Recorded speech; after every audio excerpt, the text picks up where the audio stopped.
I'm at the old Olive Branch Cemetery out in Arkansas, and this cemetery is, who knows how long it's been here. I think there's some graves going back to the 1840s here. A bunch of them are unmarked, but I have a lot of relatives here in this cemetery here. I think there are somewhere around 29 people at least in this cemetery with the surname of Stuckey. I'd looked it up in the Atlanta library. So there's a lot of Stuckeys. My Aunt May is here, and then of course this is a cousin of mine that had died at an early age. I cleaned up his stone because these white stones like this, they get so black you can't hardly read anything on them. Of course, this is Tom Stuckey. This is my mother's uncle. I think he's born in 1869, but his wife didn't want to be rained upon. So I know they built this shelter over their graves at least twice in honor of their mother's wishes. That anyway, she just is one of those things, you know, she didn't want to be rained upon, so they kept a shelter here.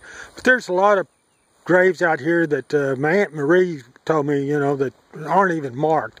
It looks like there's nothing here, but there's all sorts of graves here that just we simply don't know, you know, who they are. There's no record because the cemetery is simply so old, and you can tell by looking at it. It's you know, some of the stones are leaning over, and you can look at some of the old trees. The old cement, I guess they poured who knows when, how long ago. But anyway, when I first moved here, these two graves are my great-grandparents, and you couldn't even read what was on them. I took bleach and cleaned them up, and then I painted back over them. This is John Mallard Stuckey. He's my great-grandfather, born 1833, died in 1900. He was, of course, he was a Mason. He was captured. He fought for the South during the Civil War at Vicksburg. He was wounded and captured by the North. And, of course, the South had captured some of the Norse Mason prisoners that were Masons also. And they had an exchange. So they let him go. And, of course, this is his wife. This is Elizabeth. Mary Elizabeth Stuckey. Anyway, and this down here, all of these are Stuckeys. Down there on the ends, my grandfather, John Boone, and Emma, then Louis Stuckey. And of course, James Stuckey's, John Boone Stuckey's brother, and then Josephine is John Boone Stuckey's sister. And John Boone Stuckey, of course, is my grandfather.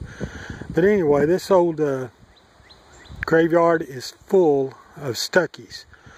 I know when I was a kid, my Aunt Marie used to bring me out here, and she'd always have a brush and some soap and would clean these gravestones up. And she would say things like, well, I don't know who's going to do all this once I'm dead and gone.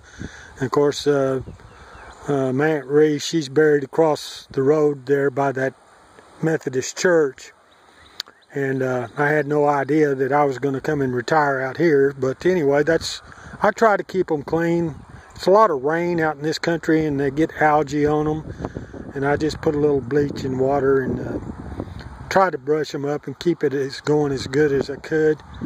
They said over there by those trees back in the 1800s, there was an old log cabin. The Methodist Church, which is the newer one right there, was back over there the other side of those trees. And it was a log cabin, and the top floor was where the Masons met.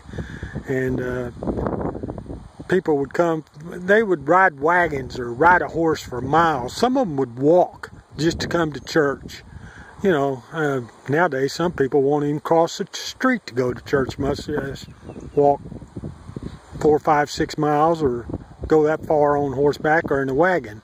But things were different back in those days. But anyway, I'm going to be buried right over there, kind of in the corner. I've already got a spot picked out for me. It's a nice, quiet place, and it's I'm over in Arkansas here. It's pretty here, and it rains a lot, and it always stays green, and they keep it mowed and took care of.